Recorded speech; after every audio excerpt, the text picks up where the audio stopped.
Los dioses griegos no fueron creados para explicar el universo, ni los relámpagos ni las estaciones.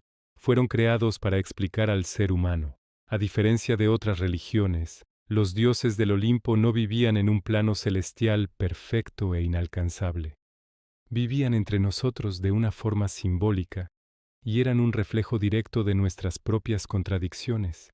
Eran celosos, violentos, inseguros, compasivos y contradictorios, a veces todo al mismo tiempo, porque los antiguos griegos entendían algo esencial sobre la naturaleza humana.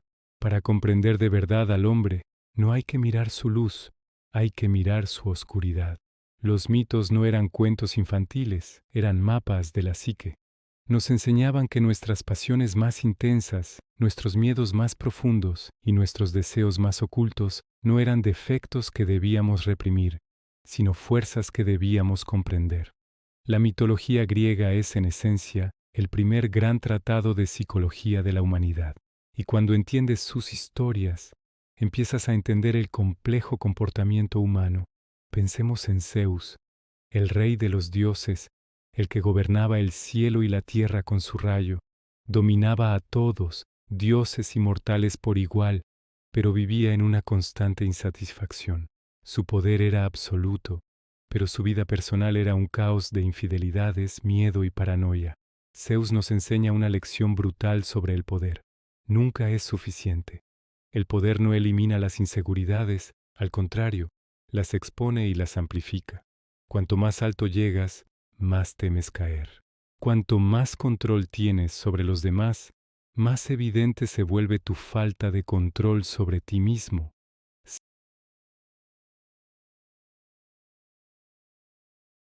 Su historia es una advertencia que resuena hasta hoy en los pasillos del poder político y corporativo. La búsqueda insaciable de dominio no conduce a la plenitud, sino a una jaula dorada de desconfianza.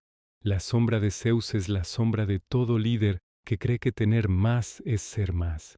Y a su lado estaba Hera, la reina de los dioses, protectora del matrimonio. Pero su historia es la tragedia del orgullo herido. Víctima de las constantes infidelidades de Zeus, su dolor se transformó en una furia destructiva. Pero, ¿a quién castigaba Hera? Casi nunca a Zeus, el origen de su sufrimiento.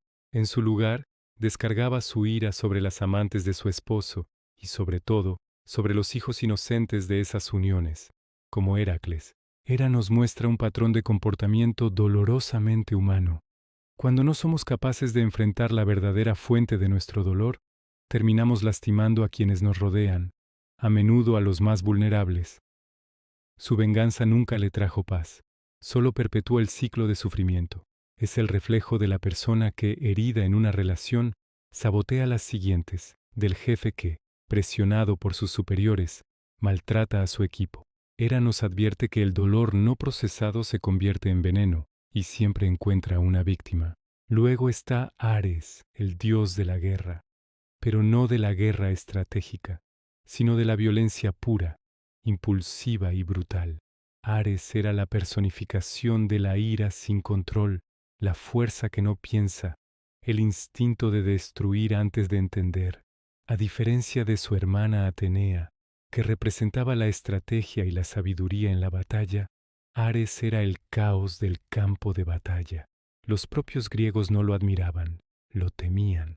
Entendían que la violencia de Ares no era una demostración de poder, sino todo lo contrario, era una pérdida total de control. La verdadera fortaleza no reside en la capacidad de destruir, sino en la capacidad de contenerse. Ares vive hoy en la violencia sin sentido, en la agresión que nace del ego herido, en la rabia que nos consume y nos lleva a tomar decisiones de las que luego nos arrepentimos.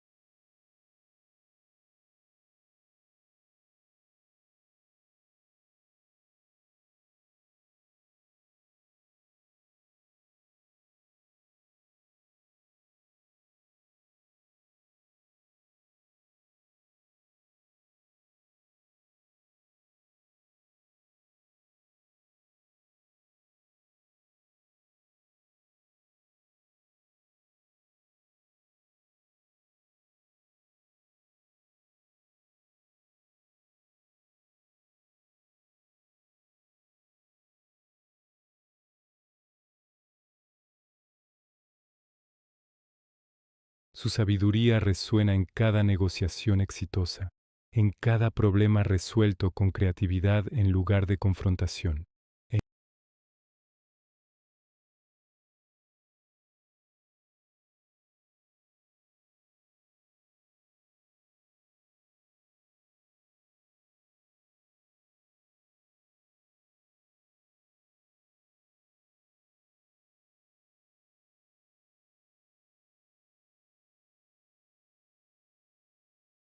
Hades no era la maldad, era lo inevitable.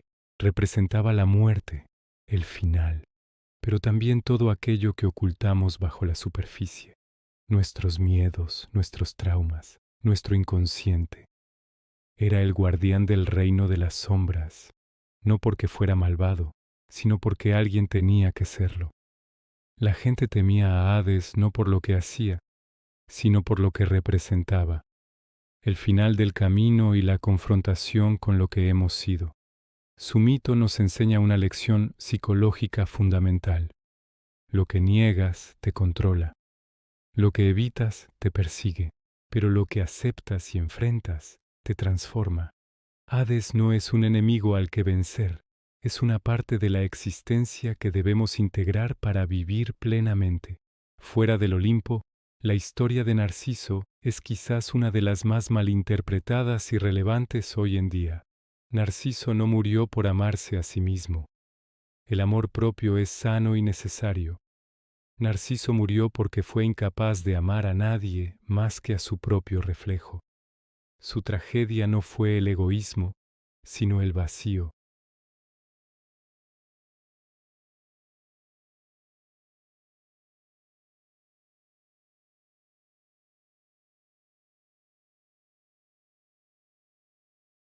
En la era de las redes sociales, donde curamos nuestros perfiles para proyectar una imagen perfecta, el mito de Narciso es una advertencia escalofriante. Cuando solo te miras a ti mismo, cuando tu mundo se reduce a tu propio reflejo, terminas ahogado en la superficialidad, solo y vacío, incapaz de conectar con nada ni nadie. Es crucial entender que en la mitología griega, los castigos divinos rara vez eran arbitrarios. Casi siempre llegaban como consecuencia directa de la ibris, una palabra griega que significa exceso, orgullo desmedido, arrogancia frente a los dioses y el orden cósmico. Prometeo fue castigado por su orgullo al robar el fuego. Ícaro cayó por su arrogancia al volar demasiado cerca del sol. Los castigos no eran actos de venganza divina, eran advertencias, eran lecciones cósmicas sobre los peligros del ego descontrolado, del abuso de poder y de la falta de autoconocimiento. Los dioses no castigaban por capricho, simplemente dejaban que las leyes naturales del comportamiento humano siguieran su curso. El exceso siempre conduce a la caída. Era una forma de decir, te advertimos, estas son las consecuencias de tus actos, y por eso estos mitos siguen vivos después de miles de años.